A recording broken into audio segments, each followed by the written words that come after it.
বর্তমান সময়ের সবচেয়ে বেশি আলোচিত ক্যামেরা ফোনগুলোর মধ্যে একটা নাম সবার আগে আসে, Oppo Find X9 Pro। অনেকে বলছে এটা নাকি মোবাইল ফটোগ্রাফির নতুন কিং হতে যাচ্ছে। তো আজকে আমরা দেখব আসলে এই ফোনটা কতটা এগিয়ে, বিশেষ করে ক্যামেরা এবং পারফরম্যান্সে এটা কি সত্যি ওভার হাইপ নাকি সত্যিকারের ক্যামেরা বিস্ট। তো চলুন শুরু করি।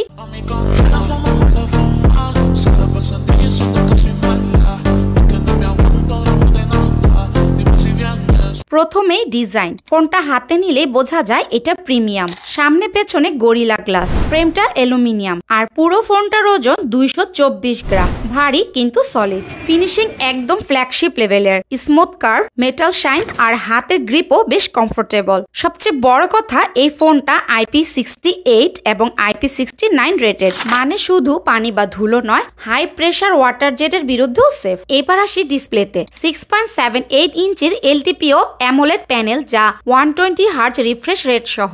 সাথে রয়েছে 1 billion colour support, HDR10+, Dolby vision. এটার পিক ব্রাইটনেস 3600 নিটস পর্যন্ত যায়, মানে রোদে দাঁড়িয়ে ইউটিউব দেখা বা রেকর্ডিং করা কোনো সমস্যা হবে না। রেজুলেশনে 1272x2772, পিক্সেল ডেনসিটি প্রায় 450 ppi, রং, শার্পনেস, ক্লিয়ারিটি সবকিছু ভিজুয়ালি ব্যালেন্সড। এক কথায় এই মোবাইলের ডিসপ্লেটা অসাধারণ। চলুন এবার ভিতরের দিকটা দেখি। এতে আছে মিডিয়াটেক ডাইমেনসিটির 9500 চিপসেট, যা 3 ন্যানোমিটারের তৈরি, যেটা বর্তমানে মিডিয়াটেকের সবচেয়ে শক্তিশালী চিপসেট। অক্টাকোর আর্কিটেকচারের 4.21 গিগাহার্টজ পর্যন্ত ক্লক স্পিডে কাজ করে, মানে হেভি গেমিং, ভিডিও এডিটিং বা 4K রেকর্ডিং যেটাই করেন না কেন সব চলবে স্মুথলি। ডাইমেনসিটির 9500 চিপসেটের থার্মাল পারফরমেন্স যথেষ্ট স্থিতিশীল। লং গেমিং সেকশনে ফোনটা তেমন গরম হয় না, আর 120 হার্জ ডিসপ্লে গেম প্লেকে করে আরো স্মুথ। পাবজি,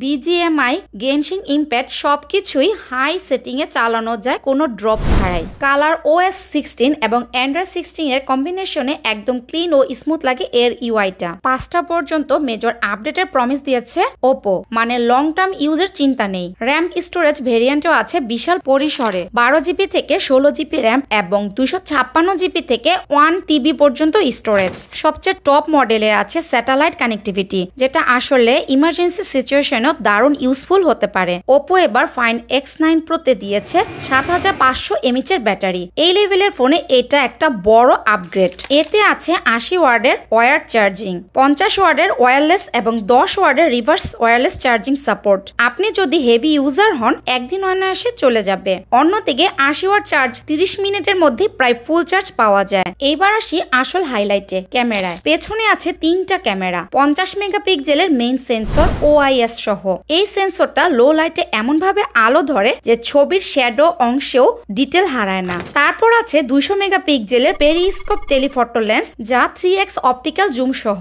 এই লেন্সে জুম করলে ছবির ক্লিয়ারিটি অনেকটা অক্ষত থাকে, নয়েজ বা শার্পনেস কমে না। আর তৃতীয় লেন্সটা 50 মেগাপিক্সেলের ultra wide, 120 degree field of view পাওয়া যায়। গ্রুপ শট, ল্যান্ডস্কেপ যে কোনো কিছুর জন্য নিখুঁত। ভিডিওতে 4K 120 হার্জ পর্যন্ত রেকর্ড করা যায়। সাথে আছে HDR, ডলবি ভিশন এবং 10 বিট ভিডিও সাপোর্ট, মানে তুমি যদি একজন ব্লগার বা মোবাইল ফিল্ম মেকার হও, তাহলে এই ফোন দিয়ে প্রফেশনাল লেভেলে শুট করা সম্ভব। আর সামনের দিকেও আছে 50 মেগাপিক্সেলের সেলফি ক্যামেরা, যা দিয়ে 4K 60 FPS পর্যন্ত ভিডিও রেকর্ড করে আর স্কিন টোন একদম ন্যাচারাল রাখে। এর ছবির রংগুলো অনেক বেশি প্রাকৃতিক ও অ্যাকুরেট দেখায়। এক কথায় Find X9 Pro এর ক্যামেরা হলো ডিটেল ক্যামেরা আর ক্লিয়ারিটির এক নিখুঁত ব্যালেন্স। এটাতে আরো থাকছে Wi-Fi 7, ব্লুটুথ 6.0 NFC, এটাতে USB Type-C 3.2 পোর্ট আছে।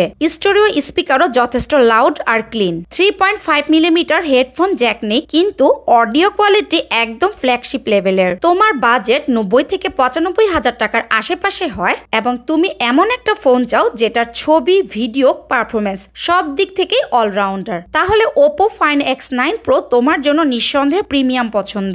আর যদি তুমি জানতে চাও এই ফোনটা আর বর্তমান ক্যামেরার কিং Vivo X300 Pro এর মধ্যে কে এগিয়ে, তাহলে কমেন্টে জানাও। আমি পরের ভিডিওতে সেই তুলনার বিস্তারিত দেখাবো। ধন্যবাদ ভিডিওটা শেষ পর্যন্ত দেখার জন্য। যদি ভালো লাগে একটা লাইক দিও, সাবস্ক্রাইব করো আর তোমার মতামত নিচে জানিও। তো দেখা হচ্ছে পরবর্তী ভিডিওতে।